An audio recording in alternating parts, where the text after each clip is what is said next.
Hi there, Randi Green here. Let us resume to the text material. And when I began this course material 2 months ago or so, things were different than they are now. And that's why I take the time for the course material to make it over several months so that when we have this understanding, oh yes, now that is being put in and that is being put in and that is happening. And then what does that lead to? Because this is kind of what we call expanded version of cause and effect. In the introduction and some of the ideas we're working with already, we recalled the whole understanding of some of the, let me repeat it just so we kind of get it summed up one more time. And now we have a different foundation where I made the introduction to the text material 2 months ago. Things were different than they are now, but this does not take away the original outer domain gate systems. And what that was. And I definitely suggest that you go back a little bit and look into both, I'm drawing in information from the Souls of Humanity book as well as from the HAL Philosophy book. And I'll there go through some of these features that are part of the gate systems in the outer domain, because this is going to be focused entirely on the outer domain. Whereas when we talk about, for instance, in Souls of Humanity as well as in the Colontic Sciences, what is focused on most there are the star bridges or the stargates. But even though they are kind of the stargates that leads to the middle domain, and then from the middle domain outside of our system, outside the enclosure. But now we're in the outer domain, and that means we still have stargates and we still have bridges, and we still have a different variation of what that means. So that's why I'll go through the text material and explain this, as you probably have read it in the books, but you have not heard me explain it before. So this is the first timer explaining some of these things and some of this material. So from the HAL Philosophy book, page 208 and forward, I write, in all progressive systems, the reality fields are constructed within the modalities of possibilities and probabilities. And the ensuing, what is that? Sorry about that. I was just looking at what is that word there? That seems like an odd word. Sorry about that. That is, wow, that was interesting. I actually got a word there that I didn't recognize. That's interesting. Anyways, it's the subsequent, what comes from when we have probabilities and possibilities. We have the following outcome, the probable outcome, that they can unfold within the settings of the larger holographic resonance fields, which lie beneath all the manifest realities. And it's interesting with that word because I wrote this book in 2020. And there are, of course, used some of the probabilities, so to speak, the possibilities of using proofreading and word tool to find other words, so I would not make the same words, use the same words all over again. So that's why I kind of, wow, I haven't seen that word before. But point being here is that when we talk about all progressive systems, that's part of the original universal structure under the ancient ones. And this is where we need to focus our attention now. Because as I have explained both in the toolkit course 1 and 2, as well as working that's part of the whole Changemaker material on the whole Academy, under the whole Changemaker material, it goes without saying, and as well as in the transformative energy system, as well as some of the other places where I put information, because it would be nice if I could put it all in the same course. But these are different boxes of reality. And that's the difficulty in understanding that there are different levels of which we operate inside reality, but they all form a pattern. And that pattern is part of our energy system. The transformative energy system is the architecture from where we are technically able to access what's called the spanner gates, or the gates that are part of our energy system. So we have inbuilt and non-local energy gates that are part of our energy system, which means that when we die and shed off the physical form, hopefully have transformed the emotional and mental fields, because these two will be dragged into the distortion fields. But if we can let go of these and have transformed our biofield, our emotional field, and our mental field into being the original biofield configuration of the transformative energy system, and constantly are upholding the transformational processes of our vibrational field and the radiation field and have altered our human DNA to hold the code sequences of the original outer domain system, well, then our energy system becomes the architecture, the energetic architecture that is in alignment with the original outer domain architecture, because it's holographic radiation vibration energy. And as we talked about in the transformative energy system, the transition sciences, the blueprint of the world we are part of is coded into our personal energy system. So the spanner gates, in my opinion, and they might be called something else in the Colontics, but this is the word I got according to that one, the inbuilt gates that can appear as if they are in the, let me put this way. It appears as if they actually are outside of us. But this is where, when you learn to understand that your energy system is then connecting to the outer reality, original holographic reality, you might perceive it as if it's 5 meters in front of you, but actually it's part of your energy system that ignites the possibility of these gates so that you can leave via your energy system. So when you have set up the form, as well as the emotional field and mental field in their reconfigured form as you and a configuration that you have done. That's why we're doing the hope work, where we reconfigure the density 1 energy system, the 3 lower fields, so that when we do shed off this organic vessel, then we have the complete architecture, the transformative energy system, the 3 lower fields reconfigured, so that we will then just, instead of going into the reincarnation cycles of whatever's left of them, the old technology and the falling fourth cycle and the polymerizers or whatever is going on, we will then leave this system via our energy system.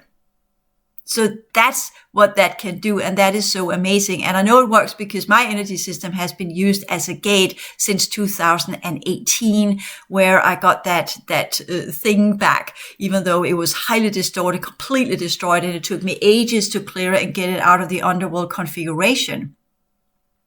So this is inbuilt, and that is what people, when they see the tunnel of light, that's where they are sucked out of their brain and then pushed into the emotional mental field, that are then sucked out and then put into the distortion fields, where there are different technologies there. And that's kind of when we a little bit talk about past lives or exit and whatever that is, but that's not so interesting. Here is the interesting part, is that what we're doing here is that as we recalibrate our lower fields and higher fields, the transformative energy system, the 3 lower fields, into the density 1 configuration, we will have 2 opportunities. We will have the gates that are inside our own energy system that we can activate around the planet as we please, if we know where to find these gate sites, Q sites, I think that's what the Colontics called them, so that when we get there, we can activate, we can both have if we use the energy system in our own, the gates in our own energy system as in kind of, I'm just sitting in my living room and I am not in the vicinity of any of these Q gates.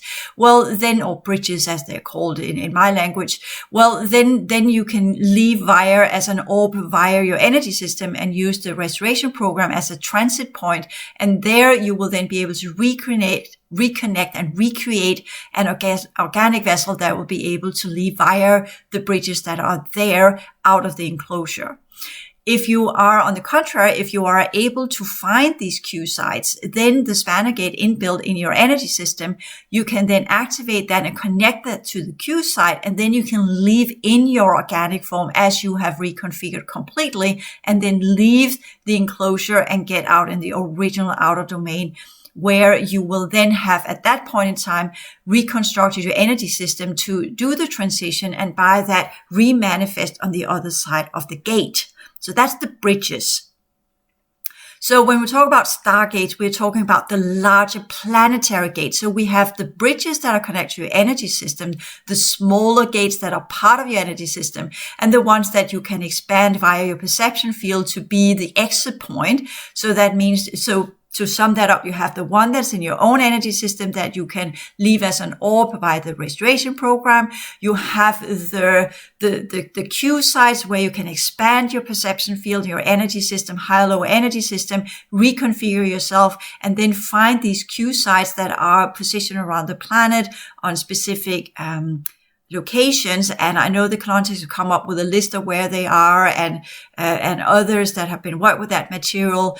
it all comes down to energetic and genetic affinity. So my recommendation would be that once you have got that energy system configuration, you have made it correctly, you will get the information from within where to go to. So do you know at that day, at that time, then that Q site is opening, because they will not always be open. There will be days where they will be closed. There will be days where they're open. It depends on the planetary alignments and what have you, all sorts of factors that will play in for these gates to be able to connect to your energy system, and by that be used as exit gates. So this, or bridge out of our system. And then there are the star gates that both are planetary as in they control the planetary holographic field, the whole reality field network. And then these stargates can also become so manifest that crafts can fly in and out of them. So they are also non-local and can be via triangulation between the solar gates and the planetary gates, create stellar gates or systemic gates.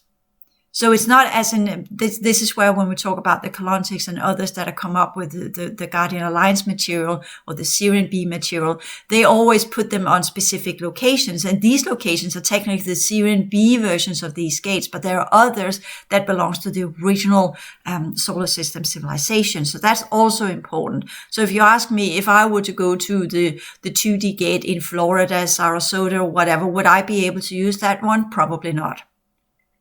Would I then go to the gate in Ireland, which is one of the Trinity gates? Would I be able to use that one? Probably, because I have origin there.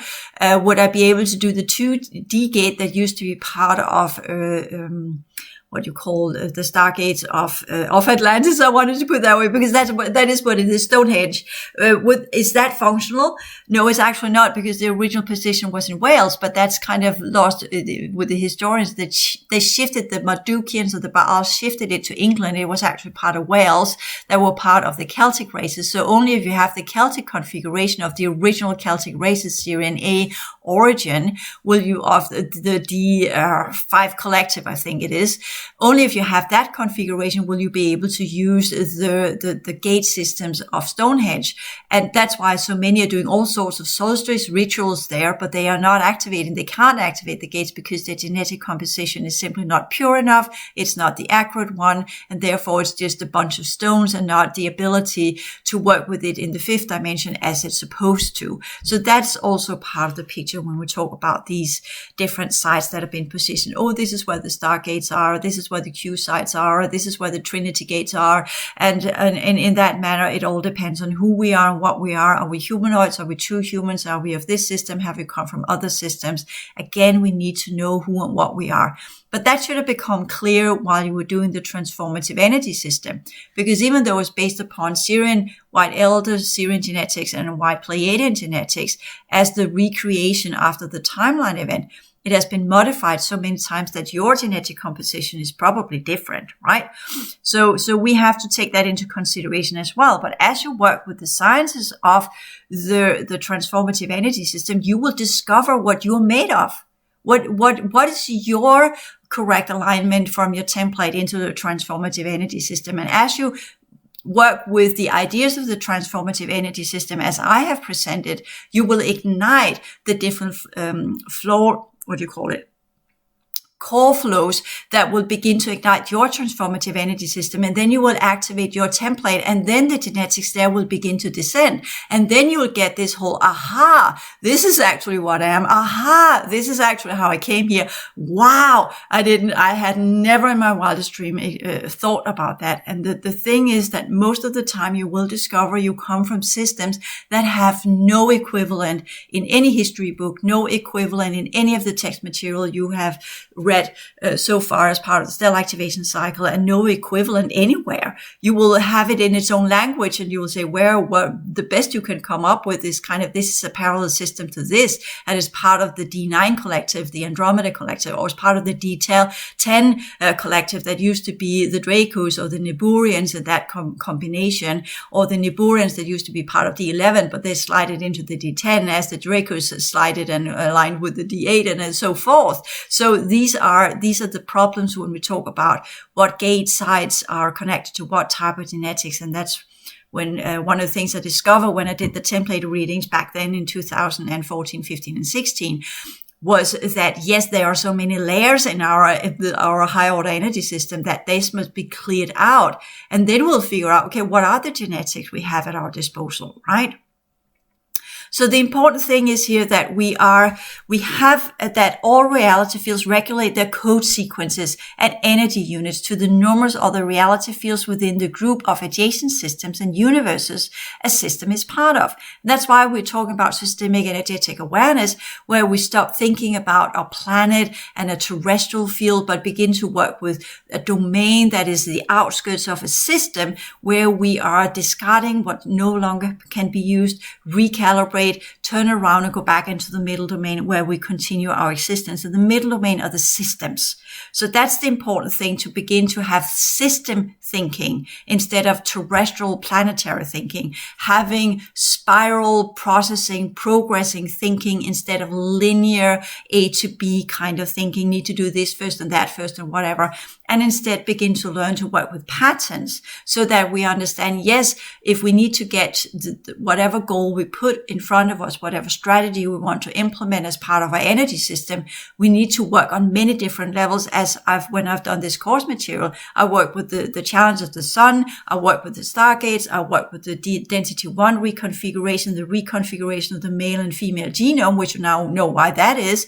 I work with the toolkits of the changemaker material. I work with the food, health and environment project. So this is where I begin to understand, okay, you need to have a lot of balls in the air and many different projects going on at the same time, so that the pattern will have different days. You work on different aspects of that pattern and following the dynamics of the reality field, because the reality field is not linear. It's processual, it's progressive, and it changes as you changes, because your architecture changes, then features of the reality field changes back at you. That's principle 4, where the reality will mirror back to you what you have made of changes. And then you will go into the inner knowledge that follows with that one. And then you will go into where you make choices in principle 6. And then you will go into the right commitment, where you understand the choice you made will lead to these changes and these alterations. And then you will work with principle 8 that goes with the understand correct use of energy, with the new alterations you have made and the new type of quote unquote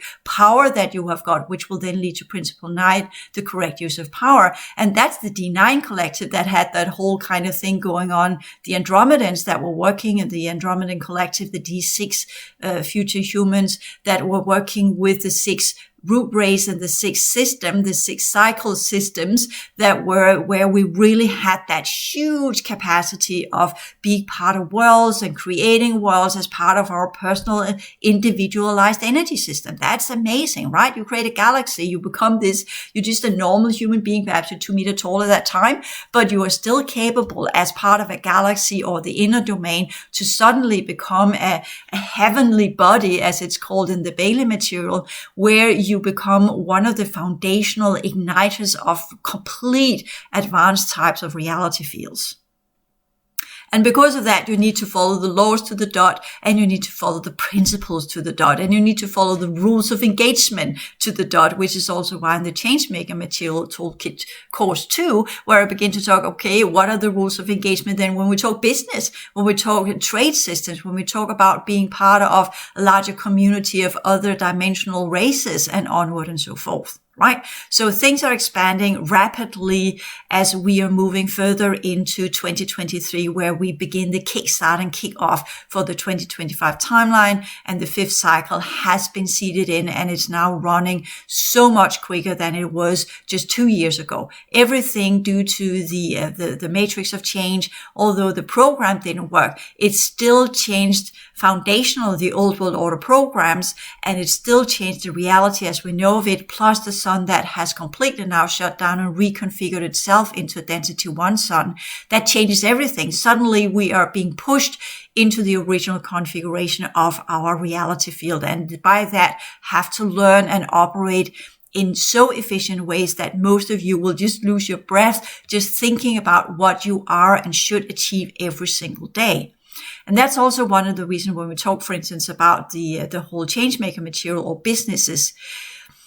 That's why it's being put online, everything. That's why everything has been done virtual reality. That's why everything shifts into service-oriented products and not manifest products where we just shovel manifest matter around. This is about new types of sciences, new types of services, new types of goods, new types of everything. And hence also the Food, Health and Environment project, where I'll say, well, people that want to do this, well, environment technically goes with having your own little farm, if that's the case, or whatever community or whatever you want to do there, working with the reality field, transforming the reality field as it is. But then there's also food and health, where you can have different businesses that can be done online, that can be shifted in the time scale that is necessary, or arrangements can be changed quickly. You have got self-study course people can do in their own pace, and onward and so forth. So you as a transformative human, you can run quickly when you need to, and then slow down when the time is to slow down, and then everybody else must follow in their own pace. But because you are part of the ones that are now doing the reconfiguration into the outer domain and are aiming for the 5th cycle, you learn that, yes, you can't be held back by base program stuff, as I always claimed, and you must transition whatever you are, and the partner you have must also be completely on board of these dynamics. Because of the reconfiguration, especially if you're female, and I'll talk about that in the reconfiguration of the females as well as the reconfiguration of the males. And it's going to be a little bit tough for the males. Absolutely no doubt about that, because they're going to learn to take orders from females. And we know that is a little bit of the old world order program that is kind of a little bit difficult. And it goes all the way back to the humanoids that were a little bit resenting to take orders from the D14 collective, which were the true worlds, which were in our understanding of energies feminine, right? So, but this is again where we will declassify and deconstruct all of these male-female ideas and just become humans as we were, either humanoids or humans, and whether or not we have a biological gender does not affect our consciousness potentials, because that will be what we could say more in alignment with our template and our probabilities and what we have of functionalities and purposes, more than whatever type of body and gender of the body that we are currently residing inside. It will become a tool, as it's supposed to, where we can transform energy molecularly by the body, using the 3 lower fields into changing the reality that were held up by the old world order technologies, the frequency fence and that connects to the mental field, and the astral barrier, the distortion fields that connects to the emotional field. Transform all of that so it becomes permeable and transparent, and by that the transformative energy system will then descend into and connect to the biofield, and then we can really begin to kick some transformational processes into play and begin to change this world as it's supposed to. And then it will almost be as if you have a project where you if you have a network around you with people that are capable of working the same pace as you are, we can change the world in a day if we have to. Okay, so that's the important thing about the new type of energies and the possibilities that come here. But let us resume to the gate system so we kind of get that one, because that's going to be part of the activation processes that will run from here on, especially in the 5th cycle and especially in the 2025 timeline. So our reality fields will be fine-tuned to the incoming energies from the connected to our system progressive resonance fields we are entangled with due to our participation in these realities, fueling the holographic grids of our system along with the sun, which is what has been kickstarted on the 28th. So here I call them resonance fields, and that's very similar to the concepts that call them harmonics, and that's because the radiation field and the vibrational field are the radiation of the light fields, the vibrational are the sound fields, and once the light hits the sound fields, it will be the best example I can give. I used that before.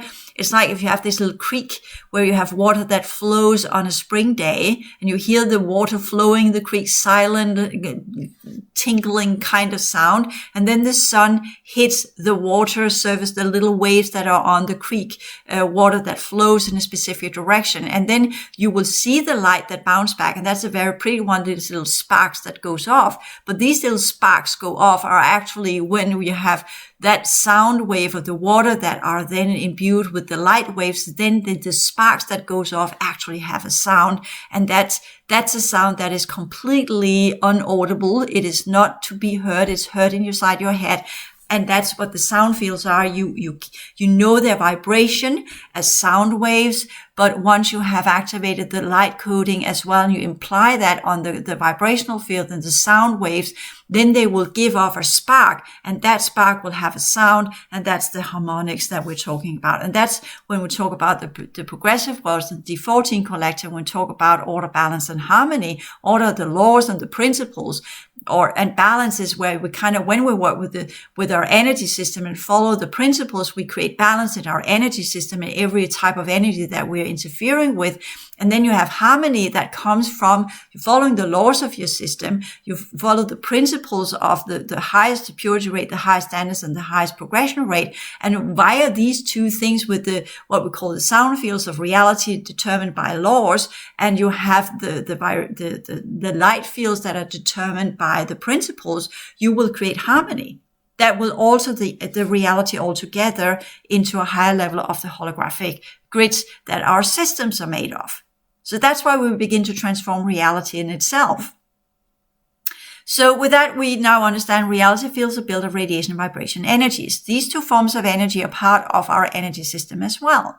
Thus, our energy system correlates to the reality fields, affecting these and are being affected by them too.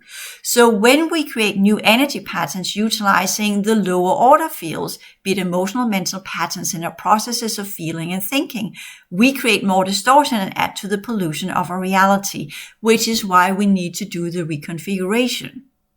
Plus, to put that in context as well, since the fourth cycle is now going to fall under the POM races, that's where they have the emotional field and mental fields. That's where they will utilize the distortion fields to create their whatever they're creating, right? So if we are connected to that, then we will be dragged into their agenda and what they are doing here.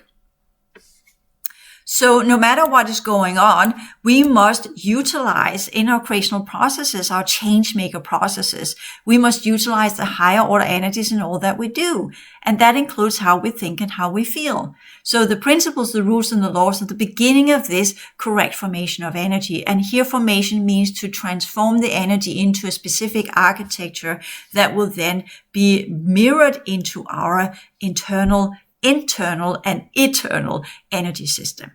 So all progressive energy units are congregated in holographic grids composing the holographic resonance fields. And I know I talk about networks in most of my material, and typically say, well, the racial lineages are in the holographic grids, the racial grids, whereas the holographic reality is in networks to make that distinction. But once you get into the true understanding of how the template genetics are intertwined in the higher order energy system, so are the genetics that are imbued into our reality field. They are connected to the holographic network, and by that, the racial grids in the holographic network will overlap similar to the radiation and vibrational energies that are overlapping as well. So everything is working in tandem, sound fields and light fields and networks and grid work. So we can't say this is that box and this is that box, because once you get into the holographic understanding, you will see there is an infolded implicit order and there's an exfolded explicit order,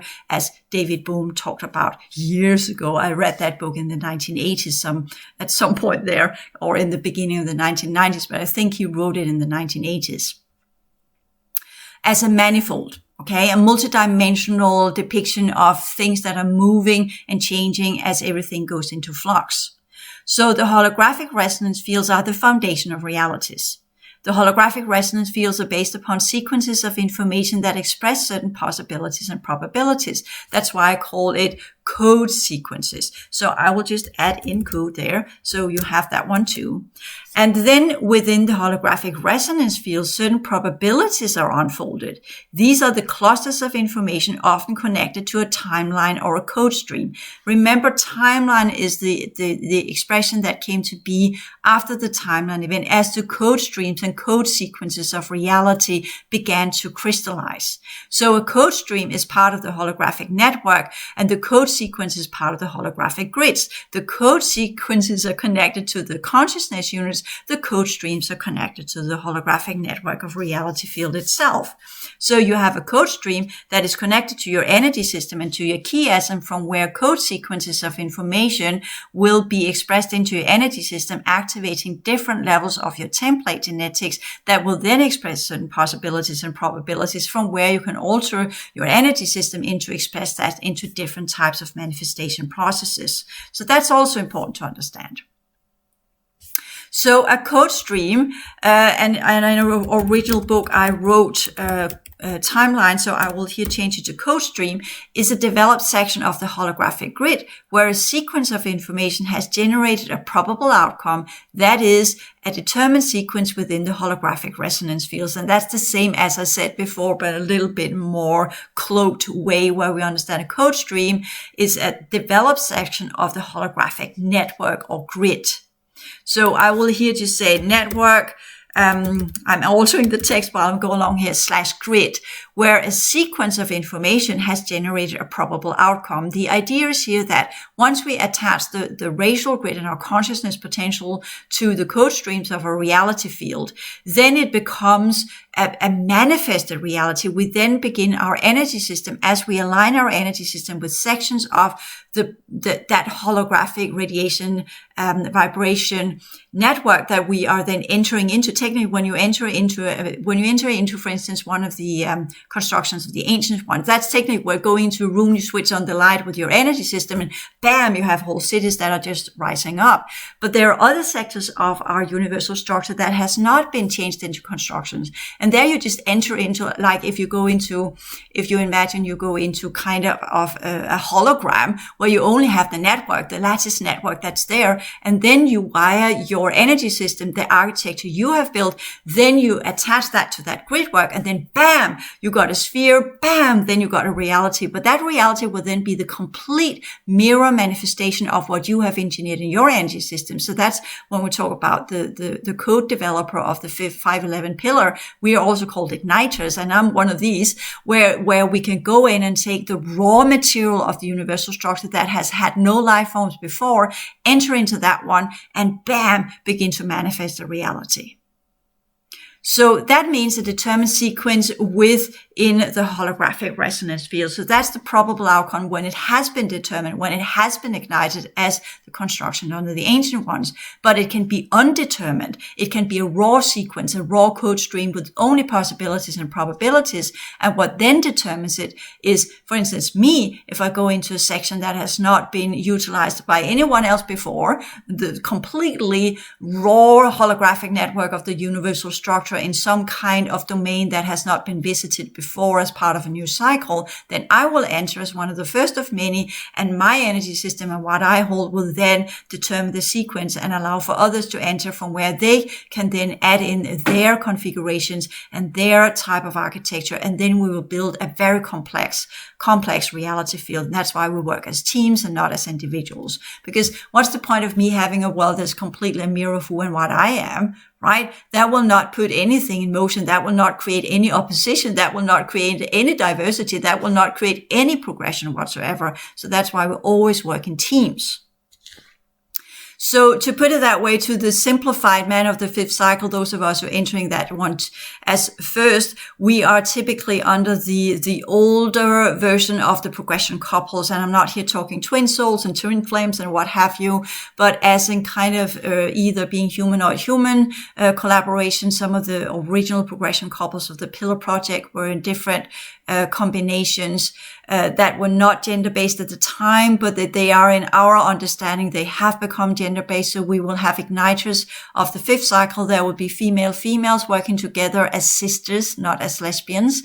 There will be males and males that are working together in what we call friendship partnerships that will do that. There will be males and females that will then carry the torch of what we call the classic partnership, where that will also, as things are now, involve some kind of seeing if it's possible to continue the sexual procreation. And if not, well, then it will just be the ping pong between what is left of the original male and female energies of this system, then transformed into the different chromosomal genomic configurations, which will then, despite our bodies, will then become the classification of how we work with energy and what will be possible for us to ignite. So you might still have the old configuration of, yeah, this is my husband, or yeah, this is my wife, but we will, per definition, be the new Adams and the new Eves, as it said, similarly as you saw it in the Old Testament, where Adam and Eve became the igniters of the lesser world, so to speak, via their sin that threw them out of the Garden of Eden, which of course were unfortunate. But that's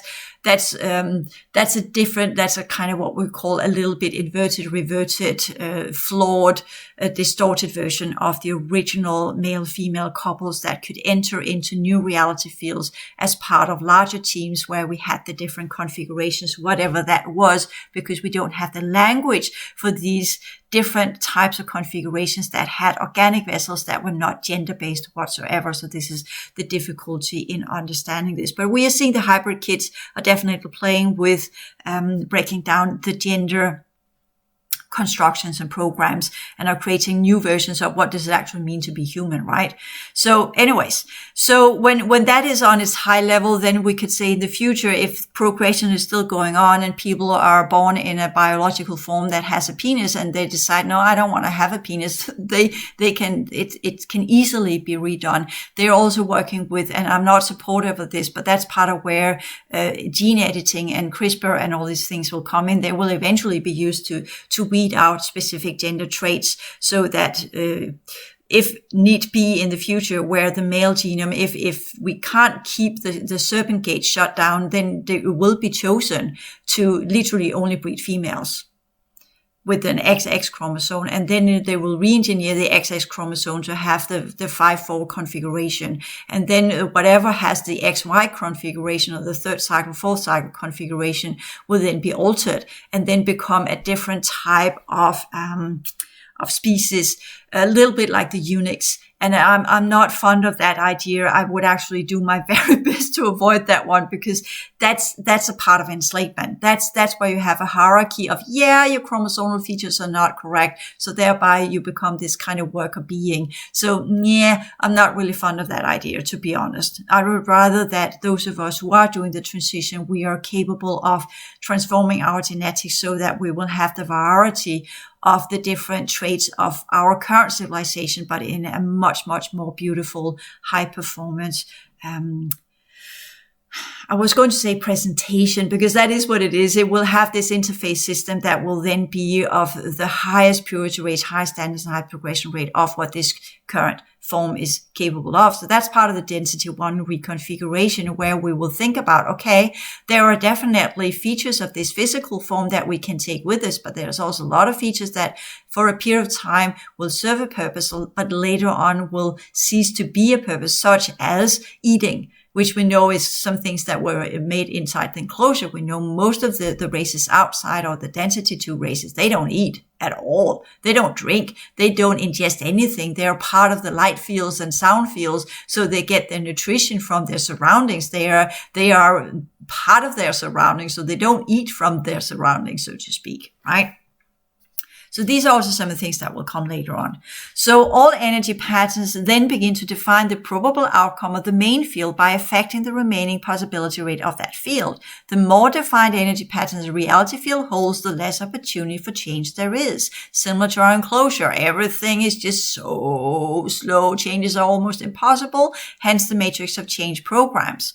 In the original reality fields, as there are more and more code streams that are being played out, they are being determined, they are being crystallized, so to speak, they run their trajectory, then changes ceases to exist, and the viability rate goes to 0. And once the viability rate goes to 0, where there are no more probabilities and possibilities left to unfold, then it begins to deteriorate and cease to exist. And then what's left of that code stream, what has reached its highest potential, will then be transferred into a new domain, where it will then lay the foundation of the holographic network there. So that's why we change reality fields, so that they can transfer into the new universal cycles as new probability possibility fields of energy units. A holographic resonance field is completed when it's composed of sequences of code streams and energy patterns. So this is where we come in with the whole, when we talk about the code streams here. So where does the energy patterns come in, as I talked about the patterns of change? And that's where we have created we have used the code streams, we have transformed it with our consciousness potentials. And then we have, as the ancients one, made these beautiful constructions which remains because they were chosen to be remained. They were chosen to have a default mechanism so they would reset and recreate their original structure. So that can also be chosen. Okay? So there are many probabilities when we talk about these things. All energy units and code streams and energy patterns must be according to the highest purity rate, the highest standards, and the highest progression rate. So that one kicks in as well when we talk about individuals, when we talk about reality fields.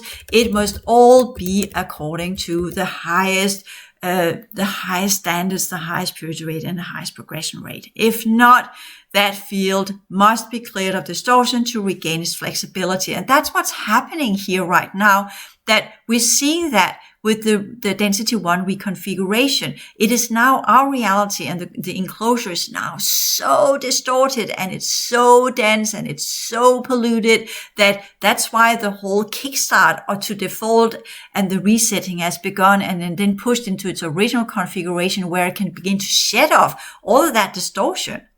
And that's called a reset to default. After this, the field can unfold new possible outcomes. So there are what will be transferred out, and then what will be left. If it's completely utilized in the correct manner, everything is transformed, then it will just become a void where there's no probabilities, no possibilities, nothing is left. And the void is not the abyss. The abyss is where you discard things and evaporate it and turn it into dust. The void is where you have a cycle that's been completely played out. And it just stands there as the void. There's no holographic network. There's nothing left. And that's the extinction of cycles. That's the void.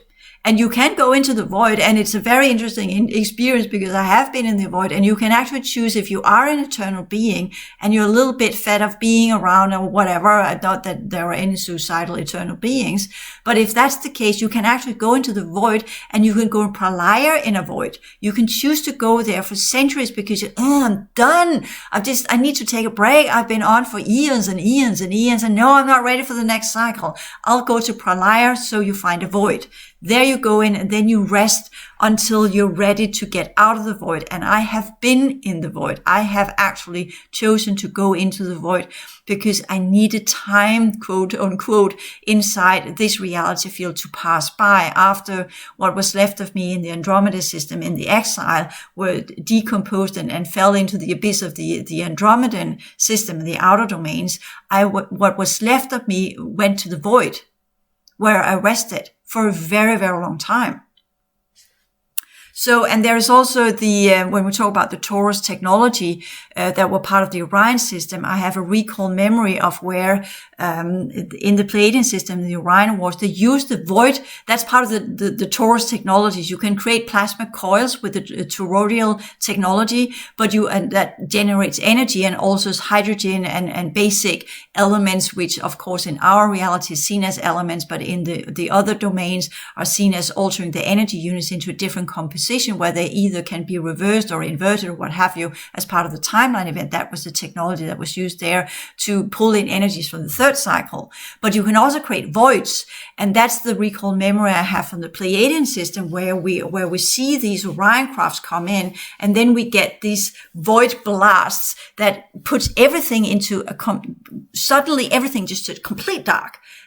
Everything is just complete darkness. And then when I was pushed into the void, because I'd been there for a long period of time, and you can say, well, was that before or after the timeline or whatever. It was definitely after the timeline event. And it was when the Pleiadian system was taken over, and you say, well, when did you go into the void? When did you go into exile in the Andromeda system? Well, that was in the end of the Pillar Project eons ago. And then I went there to the Pleiadian system, from where I then began recreating what I needed to recreate to undo the effects of the timeline event, undo the effects of what was chosen by the other groups that exiled me, so I could come back in and give the correct solution because, a little bit hyper there, right? But anyway, so Yeah, kind of, yeah, I know how this one goes, right? Anyways, so that was that void. And because I had been in the void, then when the Pleiadian system was hit by the toroidal technology, the torus technology, as I call it, because that's easier, the coils, the donut coil technology that sucks things out and create black holes, everybody else was sucked into the black hole of the Orion system, but I was pushed into the void. So when I came out of the void, and interestingly enough, I have the recall of what actually activated me, but that's another part of that one. When I came out of the void, which were used by my inbuilt spanner gates in my energy system, the whole Pleiadian system, everything had been sucked out. I remember that one coming out and seeing that the organic vessels were lying there, skin out, as in kind of everything inside that skin suit. The skin suit was just left, and everything else has been sucked out. The energy system and everything had been sucked out. And that's a little bit of a horror movie kind of come out, and all you see are the skin suits that are left in the reality field, and everything else is gone. So that's what happened to the Pleiadian system. Okay. So, and from that one on, of course, I began my sole lone rider traveling around using Pleiadian technology, and used that, what was left of that sector, to do what I needed to do, and made it my kind of ground workstation, where I worked in the Pleiadian system using the white elder Pleiadian strands to do so, which later on, of course, deteriorated because the entire Pleiadian system began to fall into the hands of the Orion system. And then I took off the Pleiadian system, and we're not returning to that one, and has not returned to it since. That's where I took off my Pleiadian craft, and in the Draco system, where I kind of got killed and slayed when I landed there. But between all of the possibilities, that was the best possibility. And then I had to work my way up as a slave inside the Draco system. Anyways, so that's part of the history of where I remember some of these things. So with that understanding, I think we can end this podcast and continue the text material in the next podcast. Thank you.